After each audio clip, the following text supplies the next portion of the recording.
let me start recording. Let me just go. Oh, where's full screen? I forgot how Discord works. Oh, there we go. Full screen. All right, cool. Welcome everyone to another little podcast where we analyze a little bit of mechanics and the inner workings of games and all that. And we are joined here by another lovely cast of people. I'll start with the regulars and then make my way back to the new folks. So in the bottom right with the Destiny profile pic, we have Juan the Dealer, who has come back for his monthly or bi-monthly visit. How are you doing, Mr. Juan? I can't complain too much. Can't complain too Tired much. as always, but hey, here we I are. know. Also, it's been a bit more than bi-monthly. I know it's been more than bi-monthly. I'm trying to like put it or quantify, but it's definitely been more rare than bi-monthly. The one player currently playing the washing machine simulator down there is Mr. Sock again, returning after the last podcast. Actually, how have you been doing, Mr. Sock?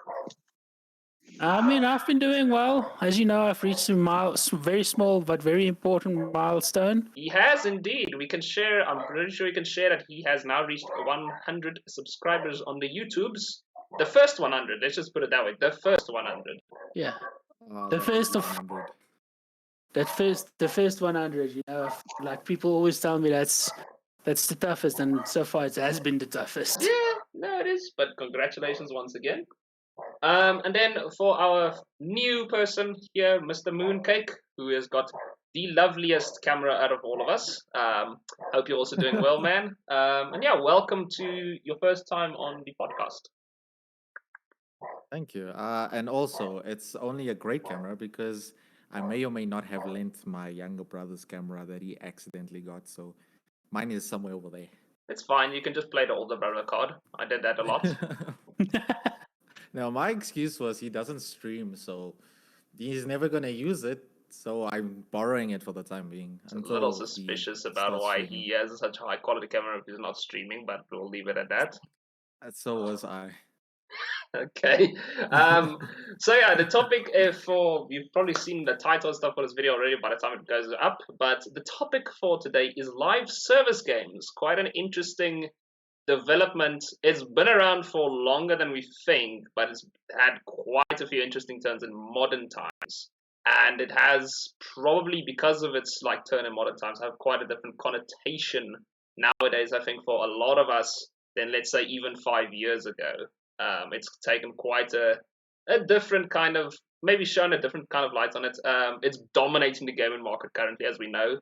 There are some reports literally out there suggesting that annual revenue has tripled because of live service alone, the model and all that. So, take with that what you will. That's got advantages, disadvantages. What you thinking, Juan? I just said sadly. I don't know whether there's a lot of stuff about it I don't like. As I said, it's going to be cracked open as soon as this podcast gets going and stuff. You're going to notice there's a lot of things that come to light that live service kind of stirs. But yeah, we kind of, as I said, let's get our initial reactions possibly out the way. What is your current take on live service from everyone? What do we think about the actual model? In all honesty, it has its perks. It's actually really good for the gaming community, but I also think it affects it in a somewhat negative way as well. I think something that correlates with it as well would probably be with your live service games. It tends to be cheaper to take that route instead of, obviously purchasing certain games. But with some games that are on Game Passes and such, they tend to have a lot less sales because they are on the Game Pass. So it kind of depends on the platform, but generally speaking, especially your AAA title games, if it's a good AAA title, then the markup it stays where it is. They don't have any sales for it unless you are obviously using any third-party sites with keys and such.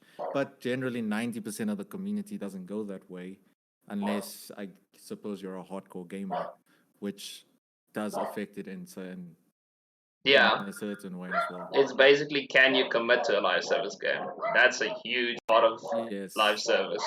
And I think, from, I'm gonna say Yeah. from Juan's perspective, because I know what he's going to say now. Juan, I know you're gonna say it's a negative thing, and I know why you're gonna say it's a negative thing. But how about you elaborate why you think it's a negative thing?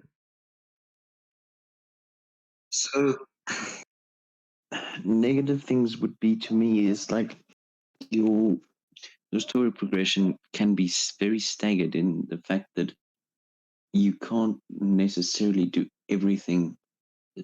Okay, let me change this. So you can't play through the story smoothly. You've got a whole bunch of weird, janky things going on at the same time, and you have to wait possibly for the next update, things like that, for your story to progress, which can be A, frustrating, and B, you could lose interest super easily if updates are far apart. B, we end up spending money we don't really want to spend, but we spend it anyways because we need to get the story. So, Especially if you already invested in the game, you want to finish those stories, which don't necessarily finish. yes, basically we were referring to Destiny over there, which him and we spent a lot, including more of a friend group, we spent a lot of hours in Destiny, like, together. Kind of got burnt. Yeah, kind of got burnt by it. And like what he's saying about the story being stagnant, it was a problem. The way I think Destiny tells its story is kind of, I don't know, like it works for a live service game. I don't know. I'd kind of prefer if it was a more flowing campaign in terms of, because it has a great story to tell with lore. But it's I don't know. If you're not used to the live service model of how it tells the story, it's kind of, as you said, it's kind of very stagnant or stop start. It depends. And also, on the other hand, it allows the developer or the game company to read their player base better, so that they can change their story slightly to suit what's going on in the world and make things very relevant for the time. So I suppose that, on the other hand, is a much more positive side to it. I guess.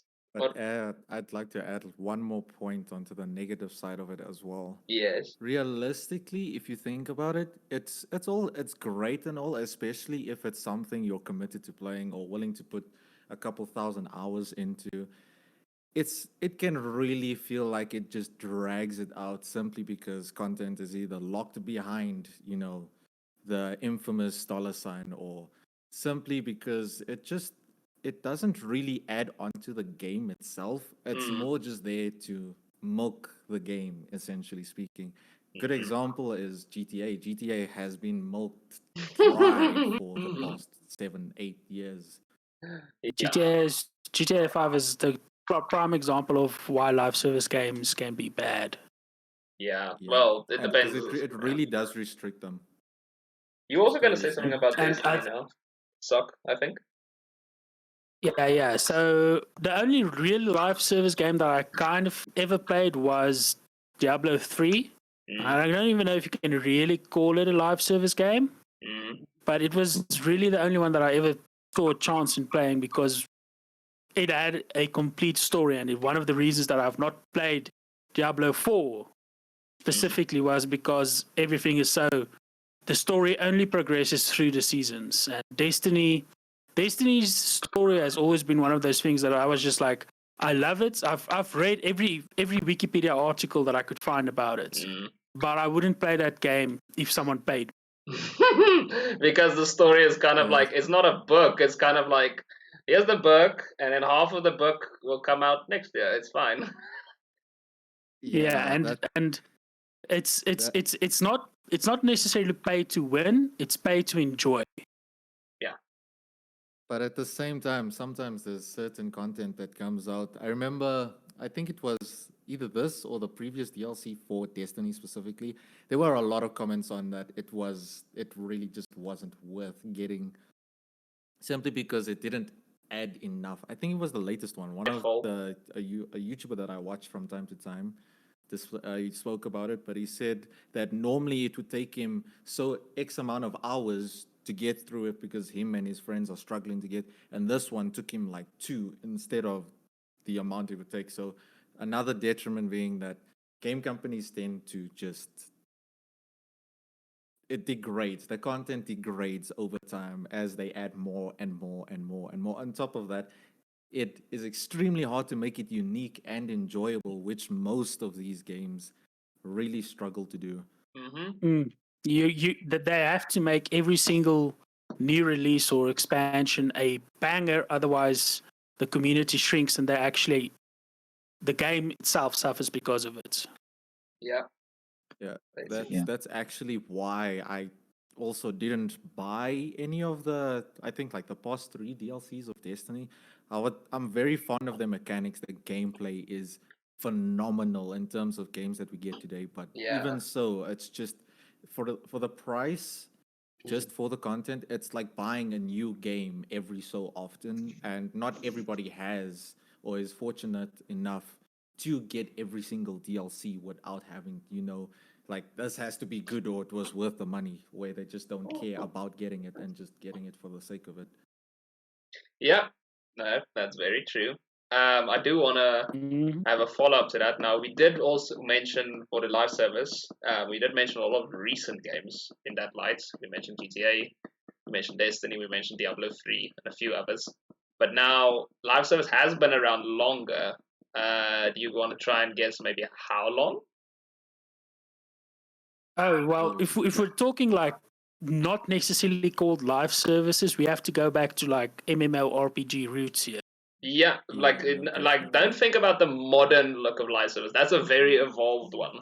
Try and think of the most fundamental, broken down version of live service you possibly can, and try and hazard a guess. I would think maybe probably dungeon crawlers, because a lot of those are designed to have you, no matter how many times you beat it, you keep coming back to it to play through it again. Or with randomizers on different maps where it's different every single time you play through it. Therefore, keeping you coming back constantly, and then maybe just another map that randomizes, keeping you even longer.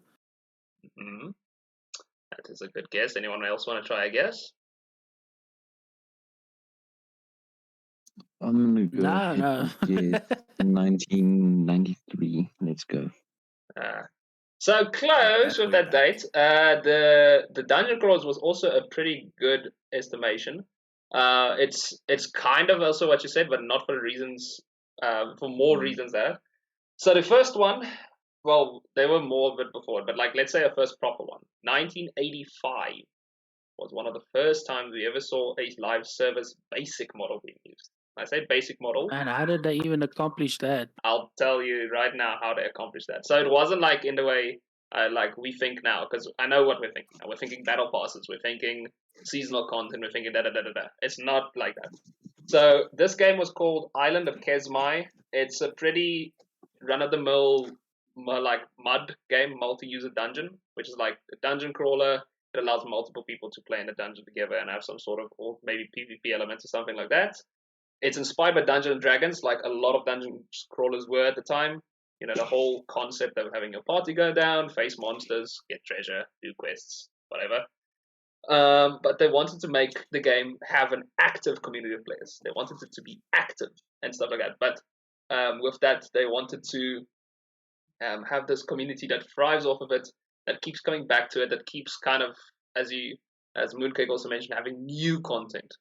Not just procedure generated, but new, fresh content each time with like updates and stuff like that. So, how the early games worked, because obviously the internet wasn't that big in the 1980s. It was in its infancy, but it wasn't that big. So, how games usually had to do it, even something like Doom did this, was if you could get your game hosted somewhere, usually a university would do this, or any other place with an internal network. You'd upload your game onto the internal network or the university's network or whatever, and then people would connect to that network to play your game. That's kind of the basic concept of how people would be able to access games and stuff like that that wasn't available in a commercial sense. Like your commercial home console stuff was later on. This was like just so getting a very roundabout internet. Yes, and it wasn't even the internet that at that point. It was still the ARPANET, of course. It was just LAN. Yeah.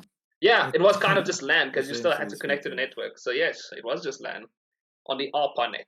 So yeah, that was how you can access the domain. So But in the case of Island of Kesmai, they actually uploaded it to a different domain. I just want to get its name here, CompuServe. And now Island of Oh yeah, Kisma CompuServe. I remember CompuServe. yeah, so that was one of the early ones that gave you access to the internet for your network and all that stuff. Island of Kesmai was free to play, but because you had to access CompuServe to play the game, you were charged a fee of $6 an hour or $12 an hour for premium access, depending on I think the bit rate literally you wanted to play the game on, or I guess whatever. But that was the premium access you had to get to it, and obviously the Island of Kesma, I believe, commissioned off of that. So free to play game, but with a rate of basically getting charged, you as players getting charged to play the game. So it sounds kind of expensive was at this point, because if you put it out into mental math now, like say even $6 an hour, I think that comes out to what 120 rand an hour to play a game. Oh. That's wow. That is a lot. Yeah, it was. Especially if we're talking way back when money had a lot more value to it than it does now. That is an absurd amount of money. Yeah, and you'd think people wouldn't play it, but people were playing it because it was still an RPG. Ton of quests, ton of locations, ton of characters to interact with, and yeah, people were playing this game, Island of Kesma, on the CompuServe server. And then a few years later, a lot of players were kind of reaching the max level that the game kind of had at that point, and in the creators thought, why don't we just release some new locations, some new quests and stuff like that, and kind of just tick the game along. The people who reach max level, they have new stuff to play. New players have more stuff to play. There's just a more kind of continuous stream of content coming through, and that was kind of the first basic implementation we saw of a live service. We saw you somehow getting charged for a model, almost like a subscription. We are subscribing to the CompuServe service and you're playing it like that. And you're still getting continuous updates where the game has a planned longer life cycle. So very basic, kind of indirect, but still fundamental way of doing a live service game. But it was obviously not. Yeah, but on that note of talking about the live service games as well, I think a very positive and good look on this role model would be a more modern game being Phasmophobia.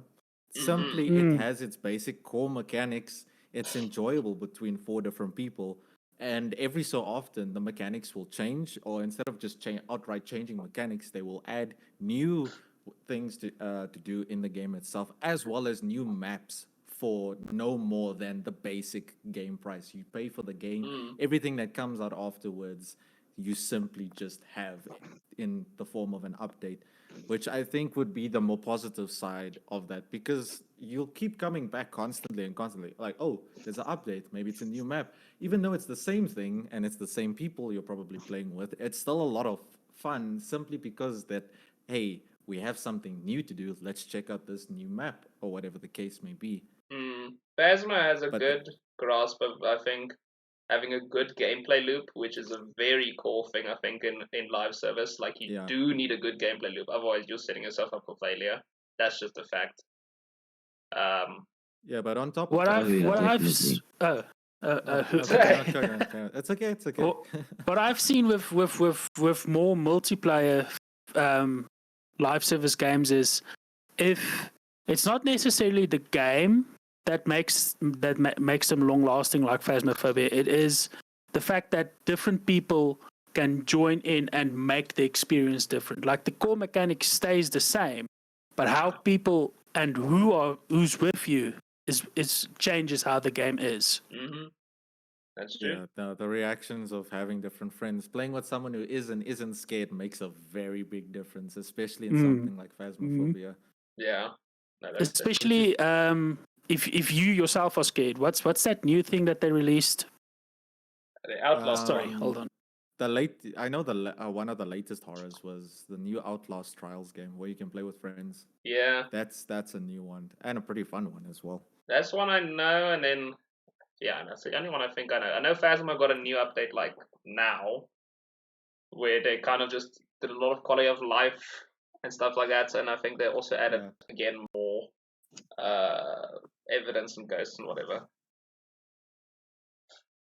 I will point out though, there is one game in particular, and if you ask me why I hate the game, it's not because of the game itself, because at the end of the day, it's still pretty fun, or at least it used to be for me, but simply because of the business model that they have introduced and everyone has taken it as like, oh, this is an opportunity, let's do this. And believe it or not, it's Fortnite. I don't hate the game because I still play from time to time. It's fun, although I cannot build to save my life. But that the game itself introduced your battle pass. I That's know. where the name comes from. It's your battle pass.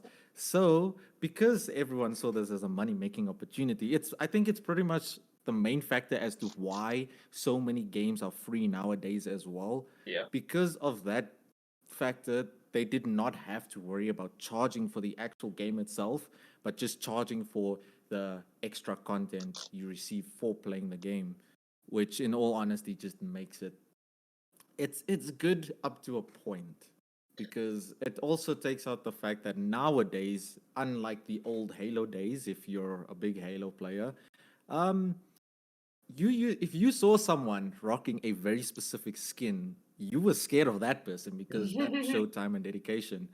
But nowadays, it's simply just, oh, who has the biggest pockets? Yeah.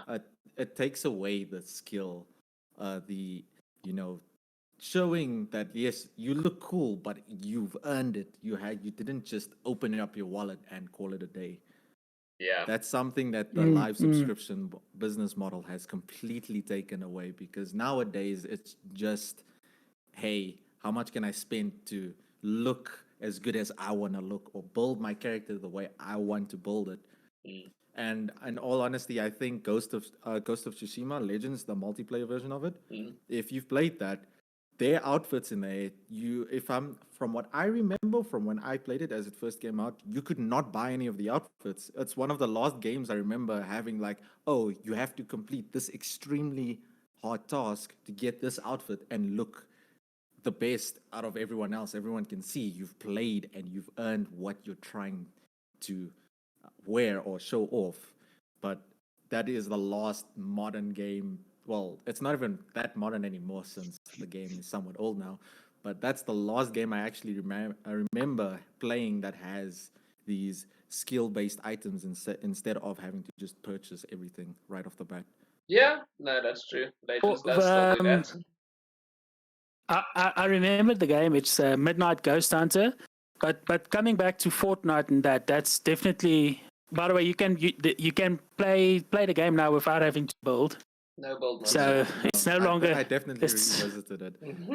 It's so much fun. Like I used to be one of those people that's like, now I've got CS:GO. Why would I play Fortnite? But recently, like with the live streaming and everything, I've started playing it, and it's genuinely, because I didn't have to pay for it, and because everybody's just there to have fun. It is genuinely such a fun game to play. That's another thing with free games, right? They open up your player base so much more, because suddenly you get a whole bunch of people who can try the game out before they actually spend money on it Yeah. relatively easily. So once they've tried it, if they like it, they end up spending the money on it so that they can get what they want, where they would have spent the money on the game and then not have to buy skins. Now get the game free, try it. If they like it, chances are they do. If it's a good game, they then spend money. Yeah. So your player base is so much wider now. Yeah, that And also it's more brings easily back to the other point as well. accessible to more people, Yeah. which is the ideal, actually. Yeah, no, that also brings back the other point as well, where not everyone has the money. So sometimes it's like, hey, I've just coughed out my last couple of bucks getting this brand new PlayStation 4, right? Now I still need money to go and buy the games. Whereas you have these free games where you can just play, and they still make back what they're trying to earn. They still make profit, if you want to call it that, on their games if they add the subscriptions and such, which I personally don't mind if the game is free, if that makes sense. Yes. It It has its pros and cons. Yeah. Yeah, the only time it really matters whether or not they're charging for these things is if they're charging AAA prices for the games themselves. Like we have to talk about them. The Modern Warfare or in Call of Duty series, they're just awful at everything.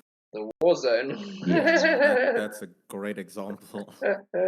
And coming from someone who is a massive COD fan, I've played basically every single COD to release, other than the new. I would say so. When Modern Warfare 2019 came out, and then it was one or two things, and then it was Vanguard.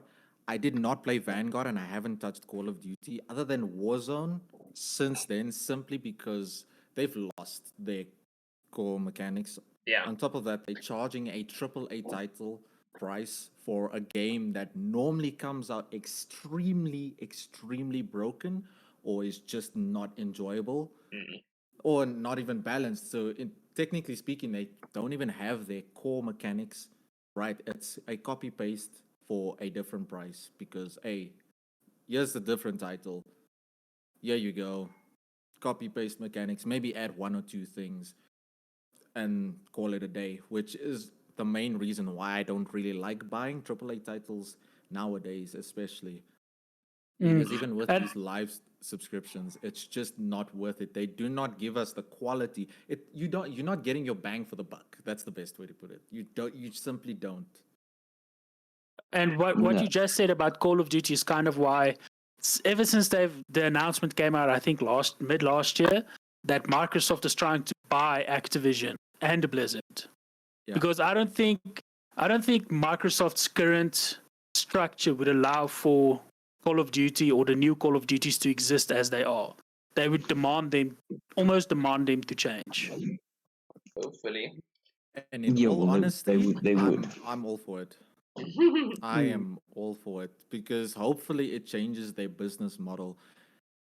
If I can be completely honest, there was something that they did with Cold War. Cold War was the last one that I actually enjoyed playing and had a lot of fun with because they actually had a bold move for zombies. I'm a big zombies fan.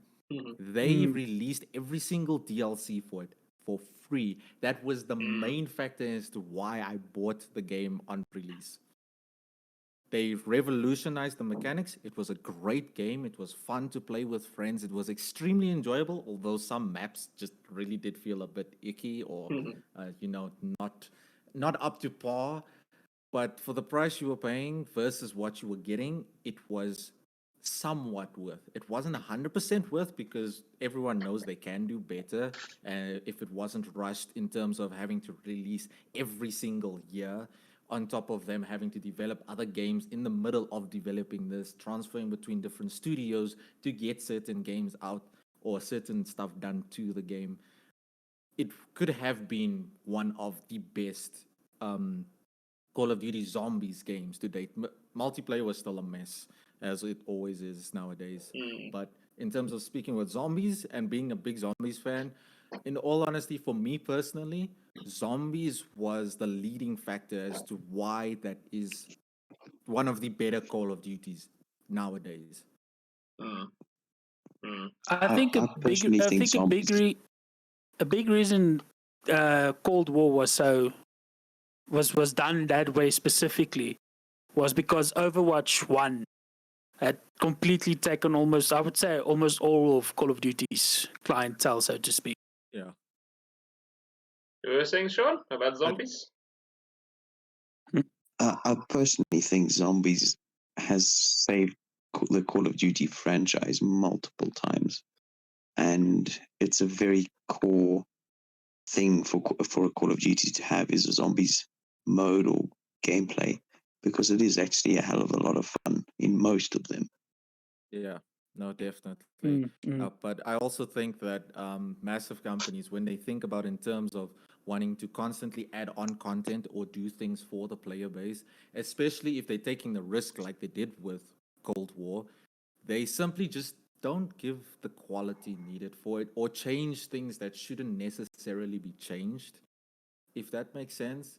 So a really good example with Cold War actually and Vanguard was that in Cold War they revolutionized it. You could now jump on things you shouldn't really be able to jump onto without exiting the map. You could get to places. The movement felt great. It didn't feel too sluggish, like you were struggling to get from A to B. It was a lot of fun, although the maps, well, there were still great maps, although some of them weren't what we expected. It was still good enough. It was still somewhat worth it. But with Vanguard, they took out the core mechanic, and I remember this because the entire zombies community was absolutely livid. They didn't want to add a round-based zombies, which is what it's about. It's about round one to as high as you can go, trying to complete your secrets or your Easter eggs. But they changed the entire business model or the game type, simply because they wanted to continually add content or make it different for the players, and in turn ruining the entire experience as a whole. That's true. Okay, moving quickly back to that, so the beginning of our live services as well. We've got a lot. You guys actually mentioned a lot of my notes in my podcast, so I was like, oh my gosh. But it's fine. It's fine. It's fine. It's like this is the part of it. I like organic conversation way more than telling you guys exactly what we're going to talk about. So I encourage this. No. So moving back just to the point of the whole beginning of the live service with the 1985. It was revolutionary. It was, certainly, because it's not been done before, but it wasn't immediately jumped upon by everyone out there, because at this point in time, early days of internet was very much policed still. There was a lot of kind of concern about what would be distributed, what would be out there for people to see, what should people have access to and all that. So they didn't really know. It was kind of like a fear, kind of almost like a fear-mongering thing almost.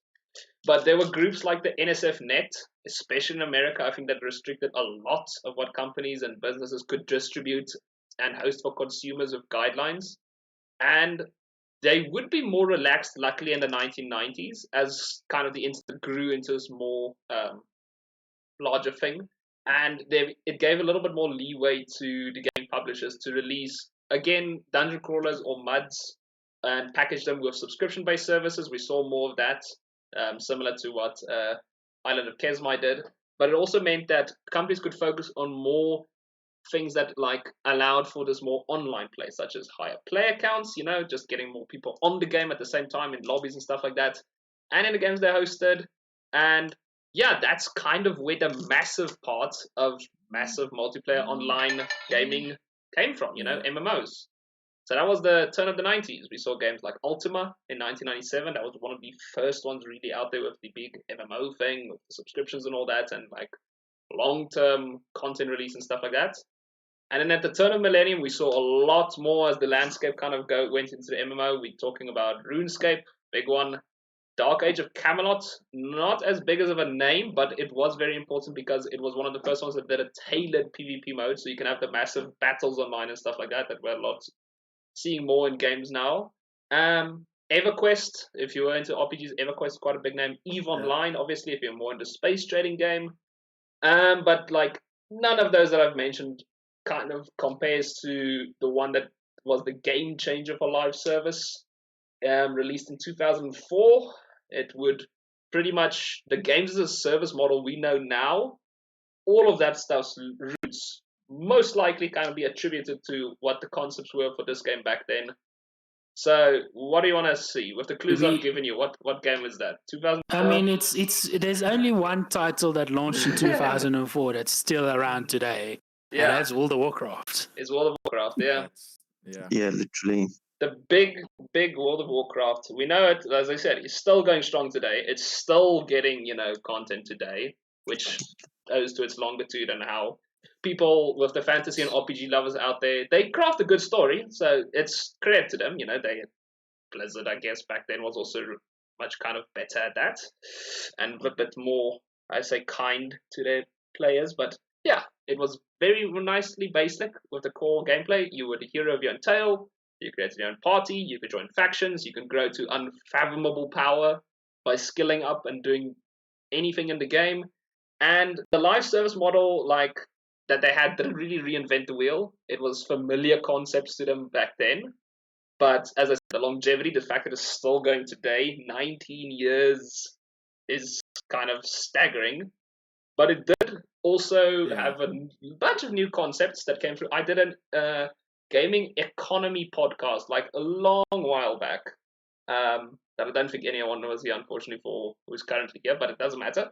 The gaming economy podcast was kind of just an interesting podcast to see how did we quantify money in terms of in a virtual setting, and how did that kind of spill over into the real world setting? Because obviously we know that's the thing now.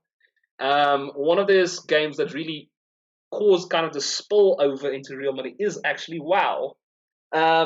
Not really their fault. It wasn't Blizzard, surprisingly. You'd think, oh my gosh, it's Blizzard all along. They did this. No, it wasn't. It wasn't Blizzard.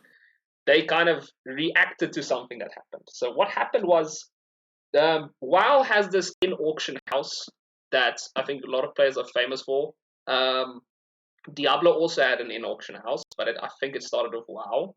But like both those games had some sort of way for you to sell your items. It's a common thing. Sell your items, try and trade your items to other players, because like you want that in interaction. You know, like trade is easy between players. Some people want those stuff, other people want other stuff.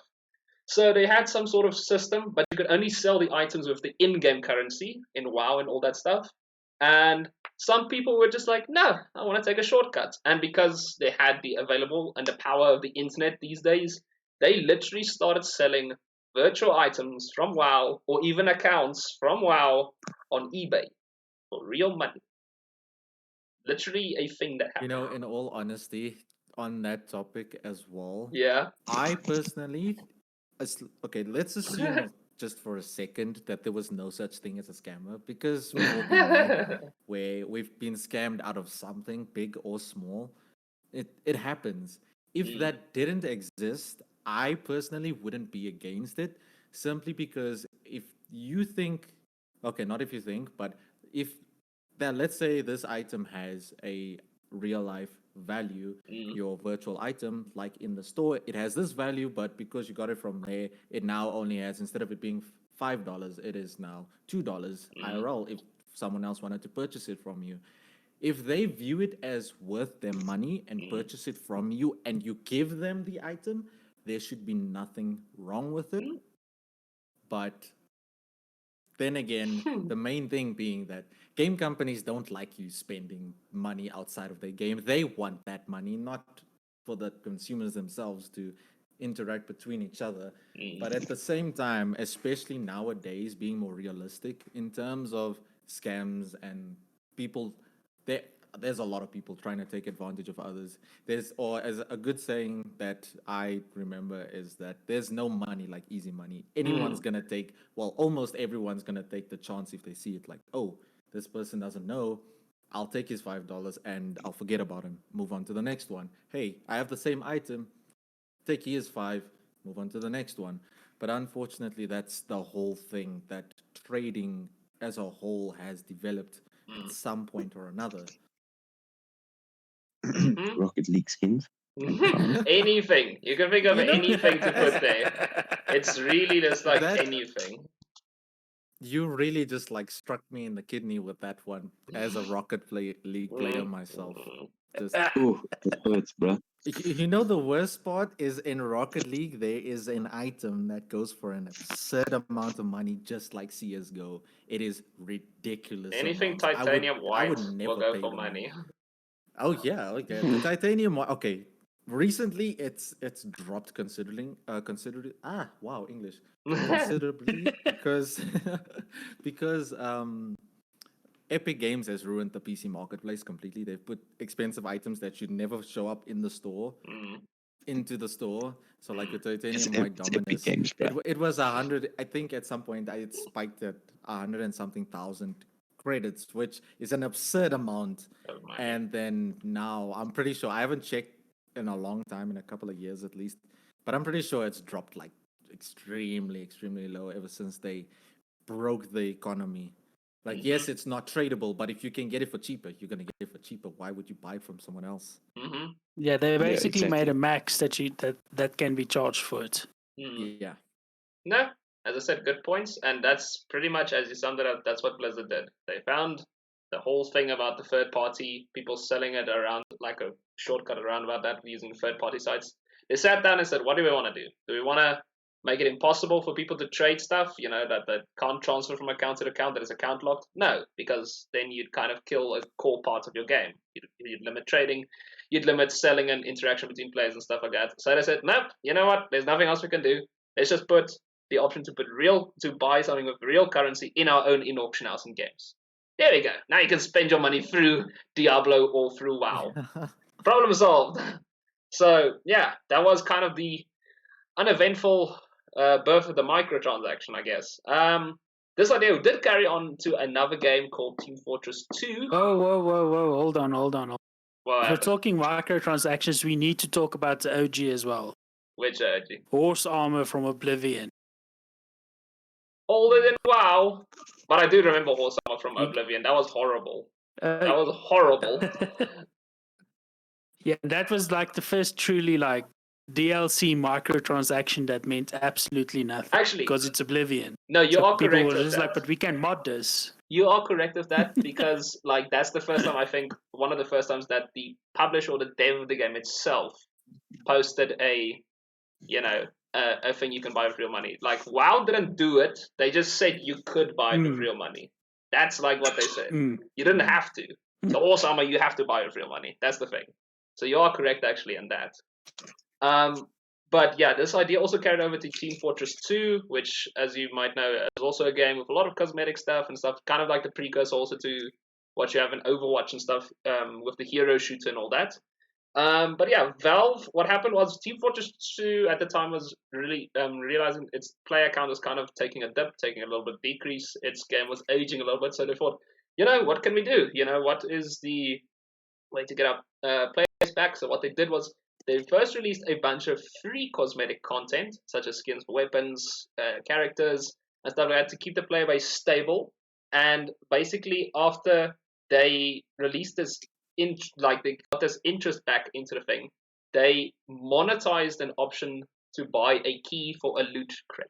Something I don't like very much. This is probably my least favorite element of all live service games. Literally the loot crate.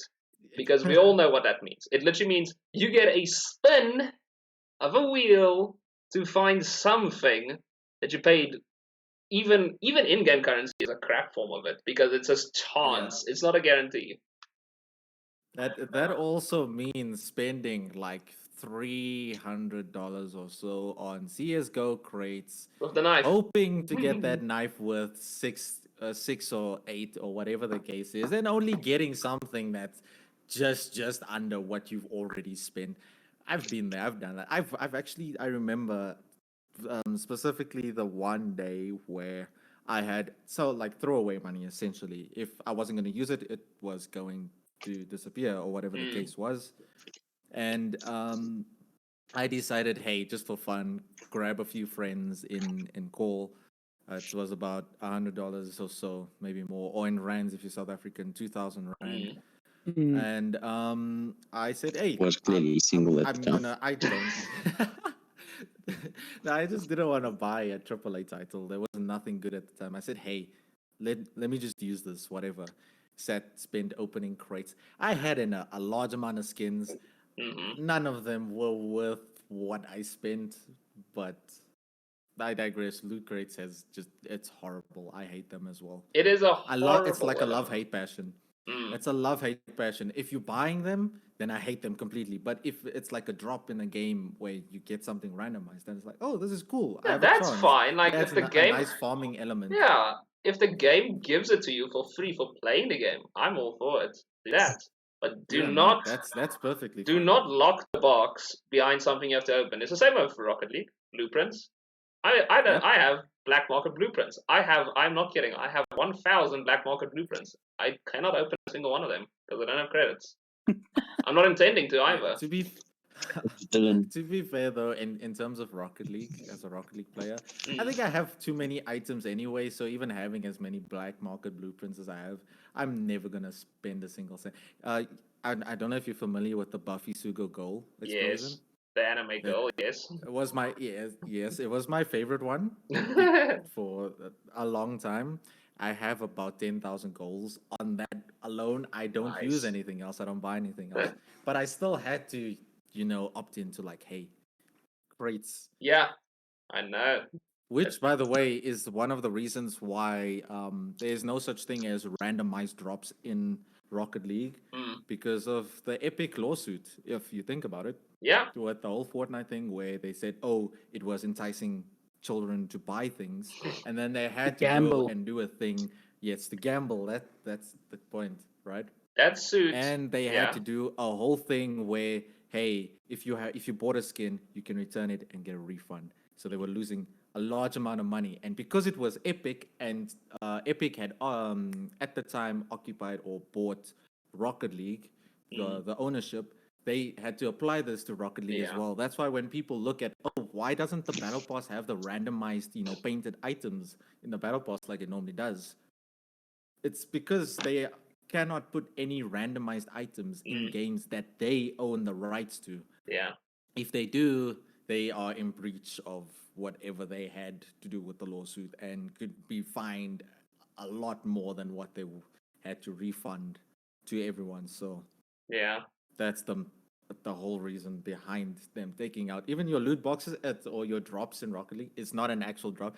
It is a predetermined drop. They just make it look random. Yeah, with to, the whole hype you up to presentation. get your item. Yes. No. But it's predetermined. Yeah, no, as I said, it drives me insane to no end, the whole loot box saga, because what? It was a few years back, what happened? We had EA, same thing with loot boxes. They were doing it in Battlefront 2. They literally got what? I think they got up to a federal problem and stuff like that, where they literally said, stop putting the loot boxes. Although I know it was also a pay to win mechanic in Battlefront 2. I do know there was also an element to it. It also had to do with the in-game currency was, I think it was something like somebody calculated just to unlock, I think, Luke Skywalker. Yeah. It would take you 12 months of constant gameplay just to get enough in-game currency I remember to actually that. unlock him. I remember that. And for Darth Vader, it was even more. Like they said, and that's constant, by the way. Yeah. No sleep, nothing. You're just playing the game and getting perfect amount of currency every single time through every single game for 12 months or for more, depending on what character you wanted, which is ridiculous amounts of time. It was a bad thing, and I'm glad the whole thing went through. They said, EA, stop it. I was happy about that. But then I had to ask the same thing. Now, when is it the others' turn? When was it Valve's turn to kind of say, stop it? You need to get off your loot boxes schemes. Stop it. To the other gaming publishers. It was a problem. But, it's one of those problems we had to live with, as was a lot of the concepts that we kind of here to stay when people realized this is a monetizable option. A lot of developers just realized that. And we saw it in more games and more genres. It wasn't really, live service wasn't really limited to RPGs anymore as it was. It really crawled into other genres like Destiny and Rainbow Six, two big ones, I think, in the 2010s that started also with live service. And then in 2018, as you have all already mentioned, we finally got the one that kind of did the whole Infinity Stones thing. I've got all of the live service elements. Fortnite really just collected all of them like a gauntlet and said, let there be the ultimate live service, games as a service model. Because as we all know, Fortnite didn't really start as a battle royale. Shocker for maybe some of you young people out there. Fortnite was not a battle royale originally. It was a save the world concept. I played Fortnite on day one of release. The skins people would have at the time are paid fortunes for. I still use the same account. I haven't bought in anything, Great game. It was a great game in the beginning, and then the skill gap for building went too high because people would build the Eiffel Tower around you before you even place the single wall down. Yeah, before you know they're there, there's like a tower around you and that you've got to go up to. That's what killed the whole game for me. On top of that, no offense to kids, I know you can't control your voice, but being squealed at while someone is building around you and you're not knowing what to do just was not it. I mean, there is a very derogatory term for that. The squeakers. Squeaker squad. It's not derogatory, it's the truth. Sometimes the truth is derogatory, Armin. Oh well.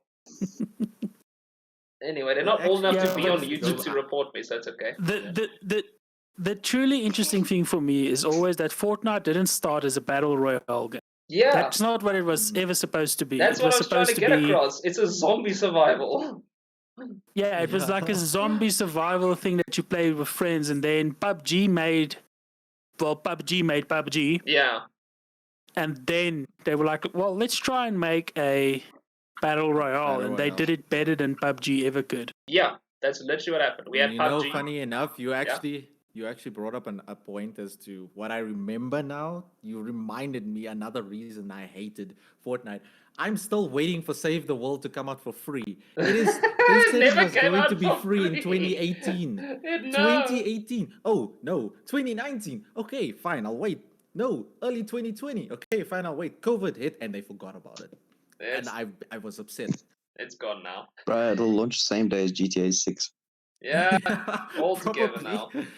No, they release it for free when they feel that they player base is dropping. I think that's what's going to happen. That is probably. No, as you said, it was accurate. PUBG released, and we had like the only battle royale games at the time was PUBG, H1Z1, King of the Hill, and the Culling. Those were kind of like the OGs here.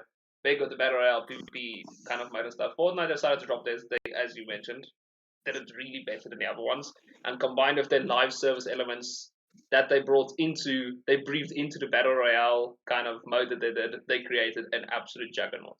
And I'm pretty much going to say, like, we all played it, we all know about it, but it worked. The biggest thing, also with its seasonal content, the battle pass was one of the big things it did bring into, but the other big thing, the seasonal content it did, worked really well for its mode because it had a turnover of 3 months.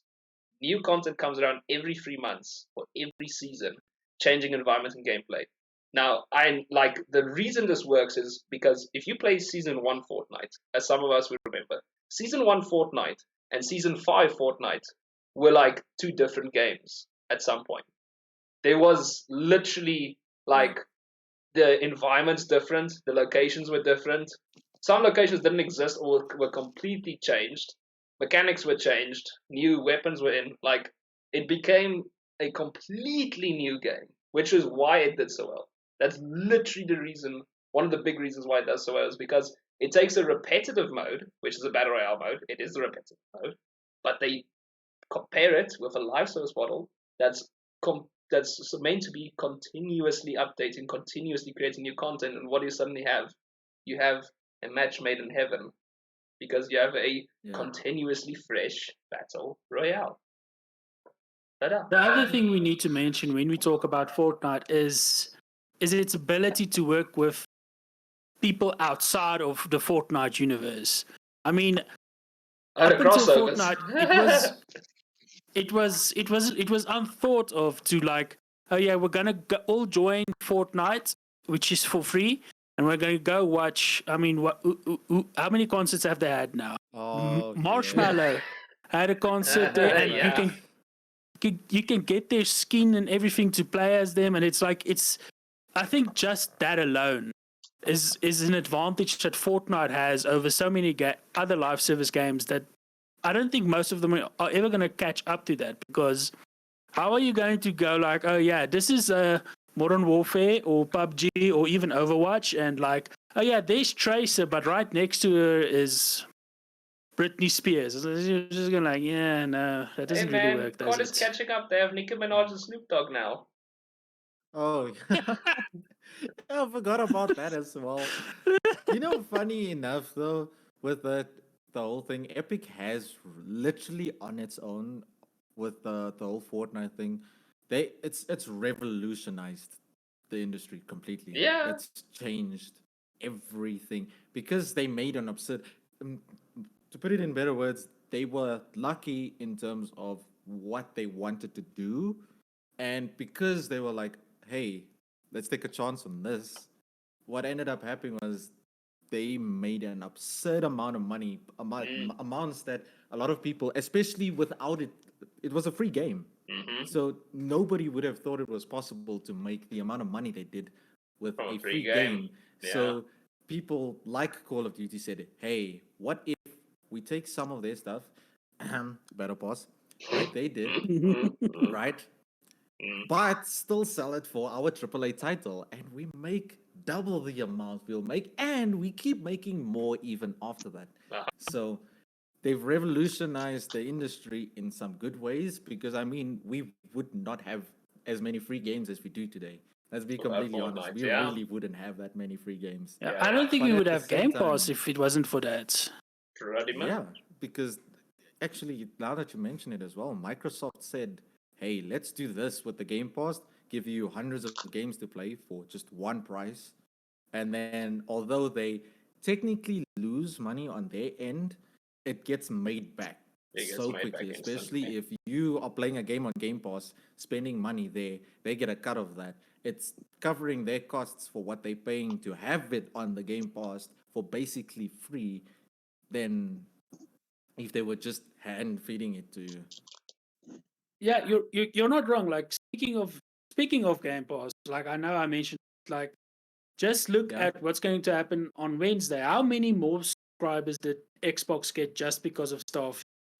And the well-timed, like last week Friday when I went onto Twitch, I couldn't find a single streamer that wasn't doing their early versions of, like, we've got early access of Starfield and we're streaming it. And I mean, Carnage had 70,000 viewers on Friday.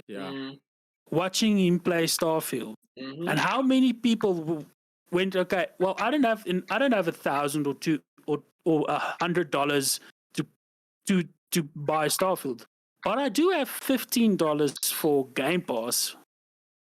Yep. Funny enough, I'm one of those new subscribers because of Starfield. I stopped playing games on Game Pass a long time ago. I think the last one I played was that Wulong game that's like a Dead Souls. Wulong Dynasty, yeah. That type of genre of a game. And it was a lot of fun. I enjoyed it. After that, I didn't find anything I really wanted to play. I've gotten past my Fallout 4s and all the old school games. And then when I saw Starfield coming to it, I was like, I don't even have to think about this. I'm just there. Take my money. I know. I'm literally playing. This isn't a Game Pass game. This is like Arcade Empire. And it's just like, I don't actually buy games the same way anymore. Like, if there's a good game on Game Pass or a game I'm interested in, I'll play it there first, even if it's a live service game, before I get it on a different platform. I was just going to mention as well, I know how much poor Juan over here is hating this conversation, because I do know how much he loathes Fortnite for a variety of reasons. Bro, it's killing me. I know it is. The majority actually of it was because of how addictive Fortnite was with its loop.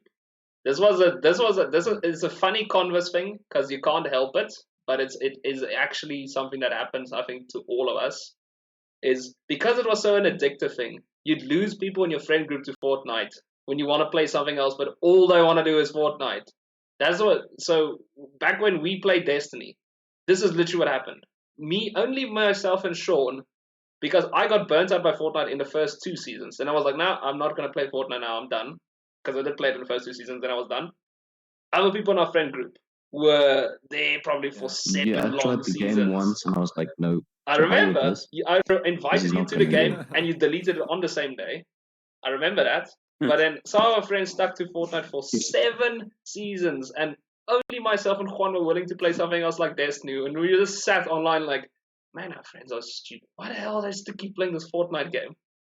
But it's just something that worked. It's because of how well it worked. So there's 2 things about Fortnite for me that wreck it, right? A, it's the art style, which I can't exactly blame them for. Hey, here's one of the Fortnite players, Dylan. And B, their player base is terrible. I know. For the most part. No, it is. That's pretty horrible. Dylan. And also to mention as well, in terms of mechanics-wise, a live service game really is affected by their mechanics and how it's played. Again, coming back to Rocket League, I know so many people who would not touch that game because there is no game like Rocket League. You are going not at all. just Mm. as fresh as everybody else going into the game for the first time. It's Yeah. not like, hey, let me take my Call of Duty driving skills and try and hit a ball with it in Rocket League. It does not, nothing translates over. And because of that, they lost such a big part of their player base. Only the ones who were truly committed into like, hey, this is new. I want to learn how to play this, actually stayed and to this day still play. Mm. Other than that, I have so many friends where I'm sitting and I'm climbing, I'm going higher in ranks, higher and higher, and the skill gap is separating. Now I can't make them come and play with me. Otherwise, they watch the ball physically fly in the air and they sit helpless on the ground, not knowing what the hell to do. So mechanics really does affect how these games work, and Yeah. sometimes it's not really new player friendly. No, it's true. Mm. Not at all. I'm busy playing Rocket League. I was gonna say it. For all of you who just joined, this is Yep. Mr. Sidcrackers. This is Dylan. This is actually one of the friends I was literally just talking about now that was sucked into the Fortnite vacuum back in the day. He found it Because irresistible. he's a weather, so You can probably. Do you mind explaining to us why Fortnite was so attractive for you back in the day? Because we were talking about its whole live service elements and how well it does that. So maybe you can probably elaborate. It was the first time I'd seen a open world Oh, like PvP battle mode. Okay, royale. yeah, that's also true. That's also true. It was pretty well done in that sense. Yeah, and then it was a third person shooter, which I hadn't played before. I'd only ever played first person shooters. Okay, Uh, it's an interesting way. I actually thought you were just addicted because of the way like that every season changed stuff. I literally thought that was why you were always. No, I mean the reason I stayed like playing was because I was chasing like the next victory royale. Yeah, that's also true. You're always kind of pursuing that That- kind of on the grind. That little dopamine hit. Literally. No, yeah, and you it's know, actually. yeah. Oh, sorry. No, you can continue. No, I was just gonna say, and now the same kind of concept applies to him because Dylan's also the guy I play Rocket League the longest with. One of the only reasons I have so many hours of Rocket League is because myself and Dylan quite played often, and we bounce off of each other with like into stuff. But the funny thing is, you mentioned skill gap, right? Dylan can do Yeah. aerials, he can do air mechanics, he can fly through the air, make the ball like just float up there. I can only play on the ground. I can only play on the ground ever. But it works. We both got to Diamond 3, so it kind of works. So Yeah. it like, but we make it work. But again, it's just one of those things. But yeah, no, I was gonna say it's the allure of live service games like that. If they can keep it fresh, if they can keep the gameplay loop entertaining enough, they have a product that is going to soar. Yeah, but on that note, let's backtrack just a little bit to when you mentioned World of Warcraft and their Mm. 19-year-long spree of Mhm. keeping an active player base. Mm-hmm. These live service games as well, I think have really ruined some, not all, but some storytelling games. Like it has stopped them from releasing. Yeah. Because if you really think about it, things like a very good example where they don't add anything onto the campaign, where it's just the campaign itself and some, multiplayer. Titanfall 2, the game that EA does not deserve having under their name. A phenomenal game. On top of that, I remember sitting playing the game. It was 5 hours? It still is. It took me 5 hours. Yeah, it's which short. is extremely short It's very compared short. to and I sat there like I want more. Why is there not a Titanfall 3? Why can I not continue this? So obviously diverging to the multiplayer, but the storytelling is just phenomenal. So Mhm. it may be shorter, but it is worth just as much as an extremely long game. It really just is. That being said, though, there are still games releasing like God of War that has very good storytelling. Yeah. Yeah. But most businesses are Not or looking game towards that. studios are discouraged. Yeah, they're discouraged. They like, why should we do something like this? Because they think a lot of them, which I don't blame them for, think in a more corporate manner, as in how can we keep them happy but reach our budget or our quota or what we are aiming for in terms of how much can we make off of this. That is the more corporate way of thinking about it. But sometimes if you really think about what do players want, it can seriously just give them the uplift they need. But a lot of studios just don't want to take the risk of them trying to make a possibly fun game but losing out on earnings and not having enough to move on to the next AAA title game, which would normally require a massive budget, especially if we're looking at game budgets these days. Hmm? I was going to mention, since you did mention Titanfall 2, you know damn well the reason why we Yeah. never got Titanfall 3. And you know what the irony of this all is? I have someone in this Discord who's very much in love with what became Titanfall 3. Isn't that right, Juan? Didn't you like your Apex Legends, Apex huh? is a fun game. Didn't you like your Apex Legends, Juan? A little bit. You know, on that note, if you really want to upset an entire player base, you should go to them and tell them that, hey, while playing Titanfall 2, because there are still a large amount of people playing the multiplayer, hop onto one of the third-party servers for the game and say, hey, this game was made. It looks like they based this game off of Apex, and just see how many players will come down raining fire You're on. playing Bro, with people fire, have hey? been killed for less. But yeah, now as you mentioned a lot of these games recently, have that mindset of now doing business and commercializing games and monetizing games in those ways possible. Live service just enables that more. Want to hear a really depressing thing? I don't know how long I think this was 2 years ago or something. This was said. I cannot unfortunately confirm now who it was because I have not written down that part, but I did read this. One of the higher ups in EA, but a real higher up. I'm talking about like a director or something. One of the higher ups in EA says they will not be publishing or releasing any more games if there is no live service component. They will not publish any games. That is such an EA thing to say. That would be EA Like- too. Who else could say that? I That don't is know. exactly why they do not deserve a game like Titanfall 2. Titanfall 2 is too good of a game for EA to have under their belt. But that's that's the name of the game now. Everyone's doing it, and everyone's kind of, But at the same time, settled I down. think as well, especially with the corporate mindset, like yes, they do need to make, because at the end of the day, it's people behind it. They need to feed their families, which is understandable why. Although in terms of EA, it really does. It really crosses the line between we are just trying to make a profit and greed. They are asking for too much. You if that think makes you sense. think On EA top is of fair? that- It's usually not the game developers that Yeah, want it's not the game it's the developers. shareholders.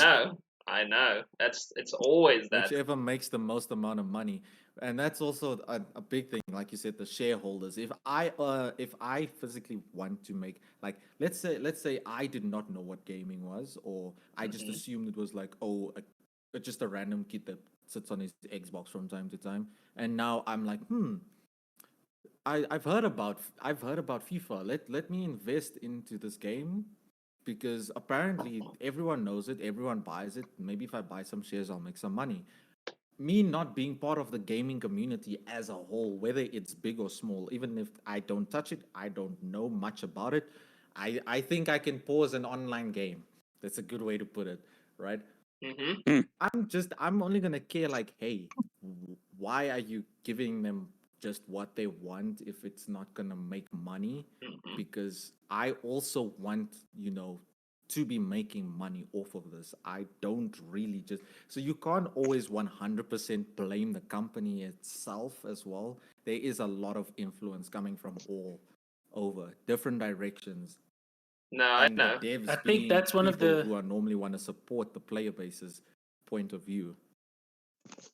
I think that's one of the things that's going to be ending, because with the SAG-AFTRA and like all the actors striking, and now I think the big thing that's rocking the game industry as we sit here was Larian Studios releasing Baldur's Gate 3, game that according to every measurable metric out there, should not have been successful because it is a very niche, very much okay. You like Dungeons and Dragons and you want a top-down game, that's going to be Baldur's Gate 3. Yet it has concurrently thousands of active players just on Steam, and a lot of the big companies have actually gone to like Kotaku and IGN and be like, yeah, I know, but Larian Studios is special and we can't do that. And I think a lot of because of Baldur's Gate is doing so well, a lot of gamers are going to start asking like,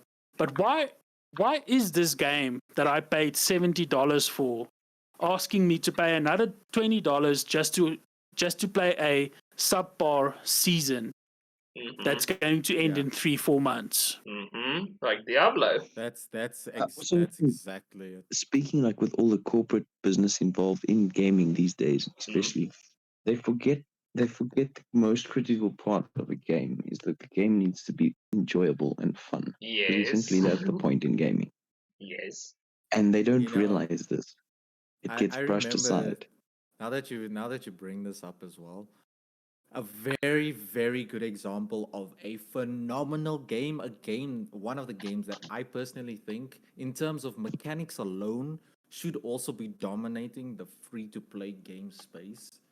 But because of their decisions of, hey, I want to keep you here for as long as possible, like just to play, ruins the game entirely. Is Warframe. Warframe is amazing. It's some of the best even now. It's the fighting. I could just run around meleeing everything and not even worrying about using a weapon. Yeah. And well, a gun, right?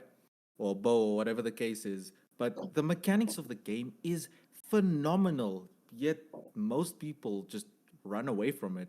Even the story itself is on par with that of some of the bigger AAA title games. It's just that they decided, hey, okay, they had a phenomenal tutorial. I remember watching I forget his name, but he plays a lot of MMOs and critiques them, and he said it's phenomenal. The tutorial is phenomenal. You play through it, it's a playthrough tutorial, so you don't have to read through everything like, hey, this does this, like you do most of the game. You just play through it and you learn as you go, which is amazing, right? The story, you're partaking in the story as you play through the game. It's great. On top of that, you get leveling stuff, so on. So it's just all building up. But then at some stage after you complete that, you get thrown into, hey, these are mods. Mods you can chuck onto your stuff. It increases your ability for X, Y, Z, and you can only put these mods on these. But they don't tell you how to use them or what they are for or why they are there, that you can upgrade them or sell them or trade them with other players. So all of a sudden it just chucks you into like an endless loophole of, what do I do now? There is a clear storyline path, but they have the entire solar system with extra 1 or 2 extra planets or whatever the case is, right? And you have to physically play through repetitive missions over and over and over, clearing a point to point to point to point to point just to get to your next campaign. Once you get to your next campaign mission that actually continues a phenomenal story. When I say phenomenal, it's one of the best stories I've ever played. It just like it says, oh, hey, to take part in the Great War, which is the biggest story plot point of Warframe, you need to get an endosuit, which requires you like hundreds of hours of grinding, especially with the drop rates. Then you need to get another flying craft. It's like a craft that helps you fly through outer space. So basically, you can call it a shooting spaceship or whatever the case if you're not familiar with it. You have to grind to get that. That's easy. That's maybe 20 hours. But at the end of the day, you end up spending 500-600 hours playing the game just to get to the last, caught up to the plot point where they're going to be like, hey, look, next week we're bringing out a new campaign. So to add on to the story, to finish it.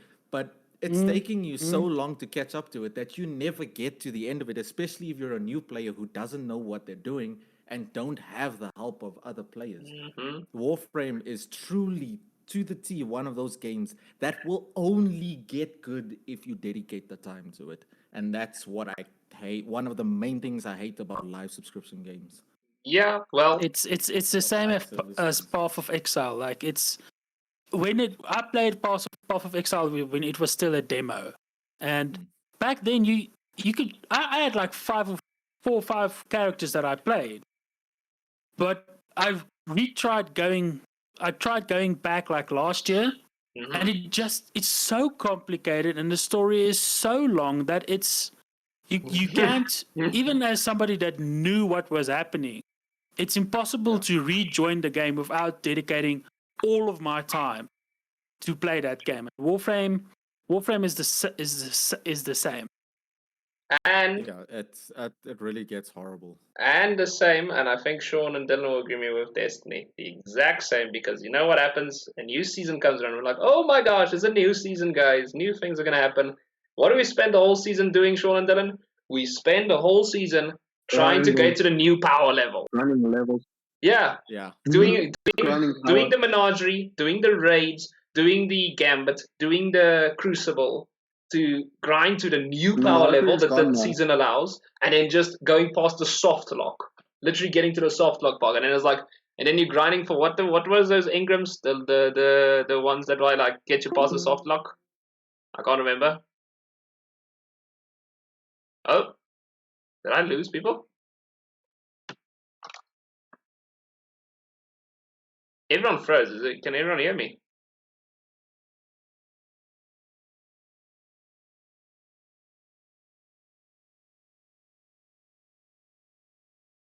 Can everyone hear me?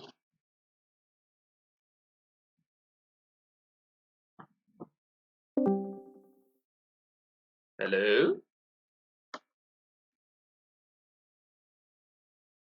Load I shedding? have no idea either.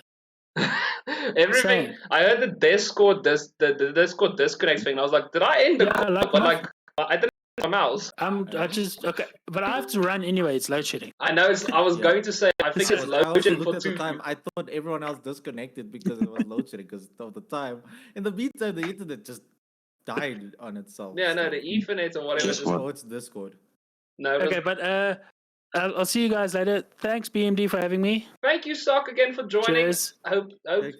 Good luck with the load shedding. Now, I was gonna say like, I'm more concerned for you Yeah. guys because I don't wanna humble brag. I do not want to humble brag, but I don't get load shedding. So Yeah. that's why I always ask you guys, when is your load shedding?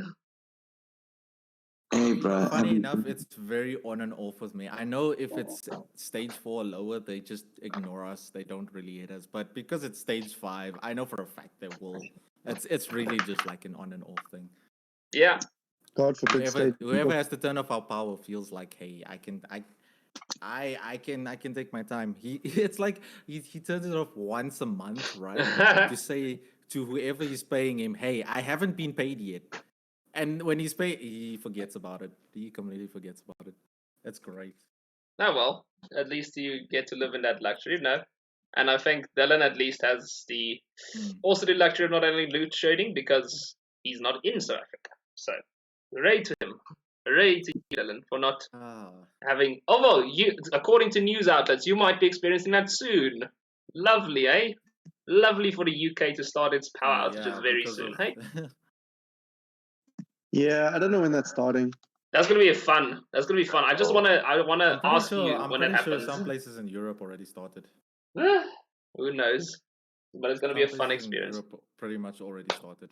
I want to sum up quickly because just to get everyone's general consensus and stuff like that. Like I wanted to for the end part sum up what we didn't think about the pros and the cons of live service because I think we did mention a lot of things. I'm going to sum up what I recollect, and then you feel free to add on if there is anything that comes to mind, either for the pros, either for the cons, or just for your general thought at the end of the day. So to catch Dylan up more or less also in what we have discussed so far as the pros and cons of live service that we see. Pros. It helps reinvigorate some games that have a repetitive formula, such as Battle Royales. That's why you see Battle Royales and live service go so well together. Battle Royales being a repetitive mode, but live service with continuous updates merge well together because then you can get a fresh Battle Royale experience pretty much every season. Such as like Fortnite does it extremely well with its environmental design and environmental changes. Like it's scary how well it does that. even for other games like looter shooters. That's why Destiny also kind of works with the live service model, because it's a